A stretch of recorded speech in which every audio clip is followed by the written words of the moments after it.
Hello everyone, मेरा नाम है शायन और स्वागत है आप लोगों का हमारे इंफोटेनमेंट फैमिली में, जहां पर हम बिजनेस, मोटिवेशन, स्टार्टअप और करंट अफेयर्स से रिलेटेड बातें करते हैं और मिलकर एनालाइज करते हैं।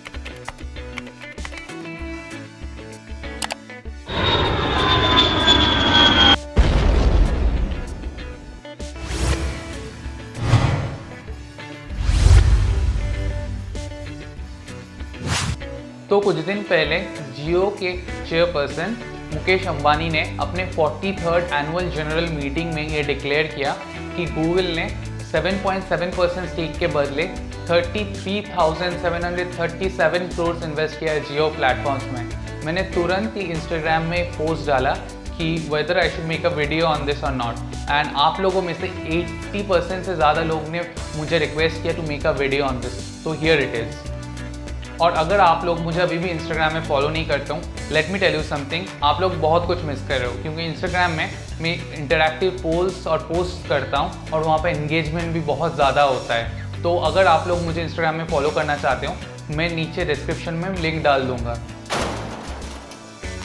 तो वीडियो शुरू करने से पहले हम कुछ इंटरेस्टिंग फैक्ट्स जान लेते हैं जियो और इस इन्वेस्टमेंट्स के बारे में।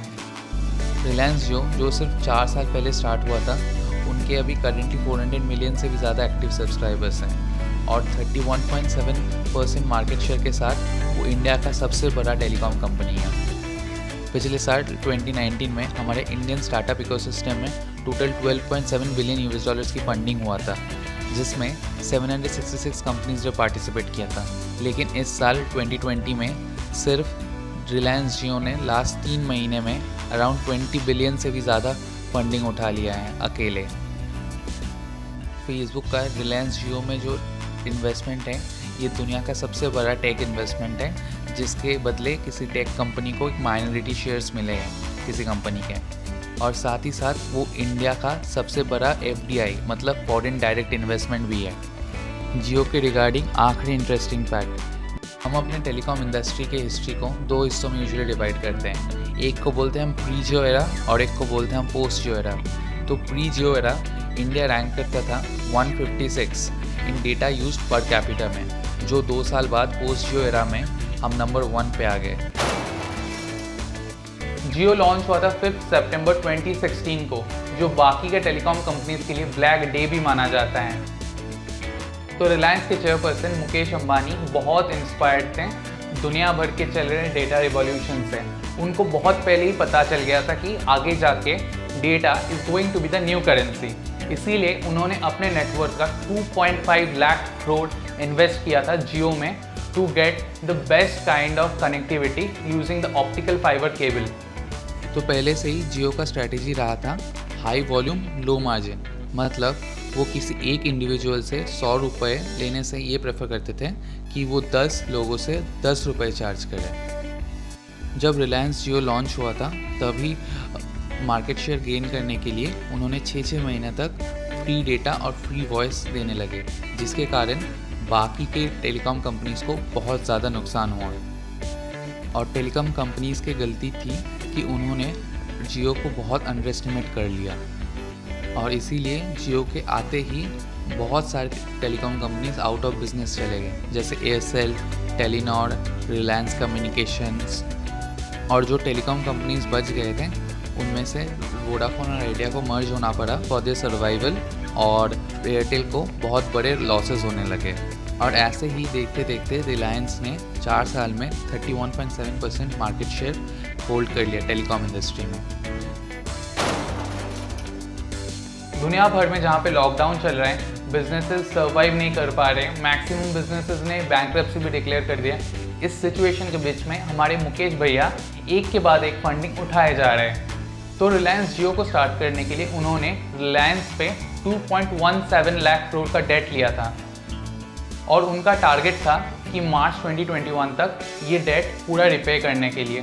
और गेस व्हाट, उन्होंने 9 महीने से पहले ये माइलस्टोन अचीव कर लिया है अभी। जियो का ये फंडिंग स्प्री तब स्टार्ट हुआ मार्च में, जब फेसबुक ने 9.9% स्टेक के बदले $5.7 बिलियन इन्वेस्ट किया जियो में। उसके बाद सिल्वर लेक, जो एक प्राइवेट इक्विटी फर्म है अमेरिका बेस्ड, उसने 2.1% के बदले $1.3 बिलियन इन्वेस्ट किया जियो में। उसके बाद विस्टा इक्विटी पार्टनर जो एक अमेरिका बेस्ड वीसी फर्म है, उसने 2.3% स्टेक के बदले $1.5 बिलियन इन्वेस्ट किया जियो में। फॉलोड बाय जनरल अटलांटिक जो 1.3% स्टेक के बदले $873 मिलियन इन्वेस्ट किया जियो में। उसके बाद आया KKR का फुल फॉर्म है कोलवर्क क्रेविस रॉबर्ट, वो भी एक American based global investment firm है। उसने 2.3% स्टेक के बदले $1,500 मिलियन मतलब $1.5 बिलियन इन्वेस्ट किया जियो में। उसके बाद आया मुबादला UAE का government run global investment company है। तो मुबादला ने 1.85% स्टेक के बदले $1,200 मिलियन मतलब $1.2 बिलियन इन्वेस्ट किया जियो में। उसके बाद आया अबू धाबी का इन्वेस्टमेंट अथॉरिटी जो 1.16% स्टेक के बदले $750 मिलियन इन्वेस्ट किया जियो में। फॉलोड बाय TPG कैपिटल जिसका फुल फॉर्म है टेक्सास पैसिफिक ग्रुप, उसने 0.93% स्टेक के बदले $600 मिलियन इन्वेस्ट किया जियो में। फिर आता है एल कैटरटन जो एक प्राइवेट इक्विटी फर्म है अमेरिकन बेस्ड, उसने भी 0.39% स्टेक के बदले $250 मिलियन इन्वेस्ट किया जियो में। उसके बाद public investment fund of Saudi Arabia ने 2.3% स्टेक के बदले $1,500 मिलियन मतलब $1.5 बिलियन इन्वेस्ट किया जियो में। फिर आया क्वालकॉम जिसने 0.15% स्टेक के बदले $97 मिलियन इन्वेस्ट किया जियो में। तो अगर आपको पता नहीं है तो क्वालकॉम एक American based leading innovation company है in the field of micro processors. उसके बाद गूगल ने 7.73% स्टेक के बदले $4.5 बिलियन इन्वेस्ट किया जियो में, और गूगल के इस इन्वेस्टमेंट से चलते गूगल जियो में सेकेंड माइनॉरिटी शेयर होल्डर हो गया। और आखिरी में आता है इंटेल जो 0.39% स्टेक के बदले $25 मिलियन इन्वेस्ट किया जियो प्लेटफॉर्म्स में।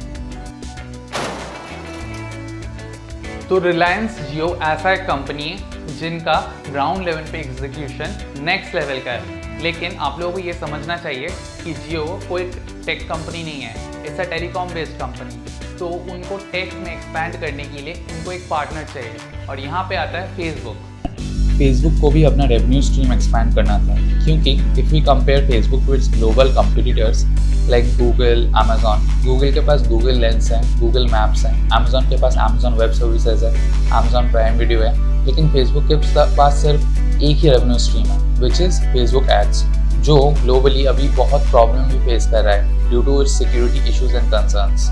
अगर मैं आप लोगों को बोलूँ आपको एक प्रोडक्ट खरीदना है तो आप लोगों में से 50% लोग प्रेफर करेंगे ऑनलाइन जाके खरीदना, और अनदर 50% प्रेफर करेंगे ऑफलाइन खरीदना। और अगर मैं आप लोगों को बोलूँ एक तीसरा वे भी है जिसको बोलते हैं इंटीग्रेटेड शॉपिंग। इंटीग्रेटेड शॉपिंग में दोनों पार्टी का फायदा है, both the online platform and the offline retailer. Integrated shopping एक बहुत सिंपल कॉन्सेप्ट है और बहुत ईजी टू यूज़ भी है। बेसिकली आप आपके नियर बाई दुकान से ऑनलाइन कुछ भी ऑर्डर कर सकते हो। जियो के पास ऑल अक्रॉस इंडिया 15,000 से भी ज़्यादा ऑनलाइन स्टोर्स हैं जो एक्ट करेंगे as a point of contact for all orders. और यहाँ पे आता है WhatsApp. Around India WhatsApp 400 million लोग यूज़ करते हैं। जियो प्लान कर रहे हैं कि व्हाट्सएप के साथ व्हाट्सएप पेमेंट और जियो मार्ट को इंटीग्रेट करके एक सुपर ऐप बनाएंगे जहाँ से आप सामान ऑर्डर कर पाओगे। अगर ये सक्सेसफुल होता है तो हमारे देश के लाखों लोकल बिजनेसेस को बहुत ज़्यादा एडवांटेज होगा, and this will be the true explanation for voice for local.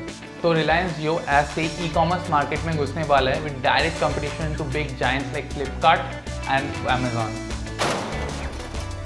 तो गूगल का जियो में स्ट्रैटेजिक इन्वेस्टमेंट समझने के लिए आपको पहले समझना पड़ेगा गूगल कमाता कैसे है। उनका 50% से ज़्यादा रेवेन्यू आता है उनके गूगल एडवर्ड्स से, मतलब जो वो एड्स दिखाते हैं। अब आप सोच रहे होंगे कि गूगल एड्स दिखाता कहाँ पे है। अगर आप कुछ भी गूगल पे सर्च करते हो तब फर्स्ट 3 रिजल्ट जो आता है वो सारे के सारे स्पॉन्सर्ड रिजल्ट्स हैं, मतलब कंपनीज गूगल को पे करते हैं अ हेफ्टी अमाउंट वहाँ पे आने के लिए। तो आप लोगों ने तो ये फेमस प्रोवर्ब सुना ही होगा कि if you are not paying for the product you yourself are the product, and this holds true for Google also. Google के लिए आप एक बहुत वैल्यूएबल डेटा पॉइंट हो। कैसे? गूगल ये एड्स आपको आपके डेमोग्राफिक्स से बेसिक्स पे टारगेट करते हैं। डेमोग्राफिक्स मतलब आपका एज, आपका जेंडर, आपका लोकेशन एक्सेट्रा एक्सेट्रा। तो गूगल के एड रेवेन्यू बढ़ाने के लिए सिर्फ 2 ही बेसिक नेसेसिटीज़ हैं। एक है आपके पास एक स्मार्टफोन होना चाहिए और दूसरा आपके पास एक इंटरनेट कनेक्टिविटी होना चाहिए। तो आप लोग अब सोच रहे होंगे यहाँ पे तो सबके पास ही फ़ोन है, सबके पास ही इंटरनेट है, तो गूगल ने अलग से जियो में इन्वेस्ट क्यों किया? तो अगर आप ऐसा सोचते हो, let me tell you, you are very wrong. India में अराउंड 1366 मिलियन लोग रहते हैं, उसमें से सिर्फ 525 मिलियन के पास इंटरनेट एक्सेस है। तो इस इशू को एड्रेस करने के लिए रिलायंस और जियो एक साथ पार्टनर किए हैं। तो गूगल जियो के साथ पार्टनरशिप करके एक affordable 4G Android based smartphone बनाने वाला है, which will help in putting internet into the hands of each and every individual in India। तो यहाँ पर एडवांटेजेस दोनों कंपनी का ही है। अगर आप इंटरनेट पे हो तो आप गूगल से ही सर्च करोगे तो वहाँ से उनका एड रेवेन्यू बढ़ेगा। और आप कहाँ से इंटरनेट कनेक्टिविटी लोगे? जियो से।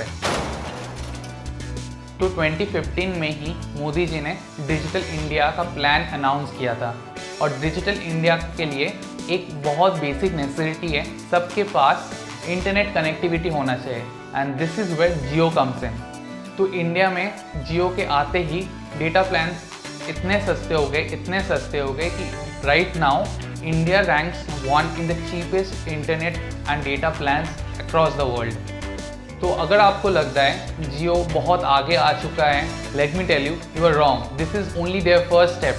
उनका लॉन्ग टर्म प्लान इसके बाद शुरू होता है। जियो का कभी ये प्लान ही नहीं था कि they will earn from the data plans that they charge you. They are here trying to build an ecosystem. वो एक डिस्ट्रीब्यूशन चैनल बनाने की कोशिश कर रहे हैं to sell the digital services. Digital services मतलब यहाँ पे हो गया Jio pay, Jio money, Jio Saavn, Jio movies, Jio cinema वगैरह वगैरह। तो अगर आप ये सोच रहे हो जियो को ये सब करने की ज़रूरत क्या है, जियो वैसे ही सबसे बड़ी कंपनी है और वो एक टेलीकॉम कंपनी है, वो टेक के फील्ड में क्यों घुसने जा रही है? तो आप एक बार खुद सोचिए, दुनिया के सबसे बड़े कंपनी जैसे माइक्रोसॉफ्ट हो गया, गूगल हो गया, फेसबुक हो गया, सारे के सारे कौन से सेक्टर में काम करते हैं? आपने सही गेस किया, सारे के सारे टेक सेक्टर में फोकस करते हैं, क्योंकि टेक सेक्टर में स्केल आप नेक्स्ट लेवल पे कर सकते हो। तो यहाँ पे Reliance Jio is trying to be the next global company dealing with tech. तो आज के लिए बस इतना ही। अगर आप लोगों को कुछ भी जानना है तो नीचे कमेंट कर दीजिए, मैं वीडियो बना दूंगा। और ऐसे ही इंफॉर्मेटिव और ऑसम कंटेंट के लिए please like, share and subscribe to my channel. Piece.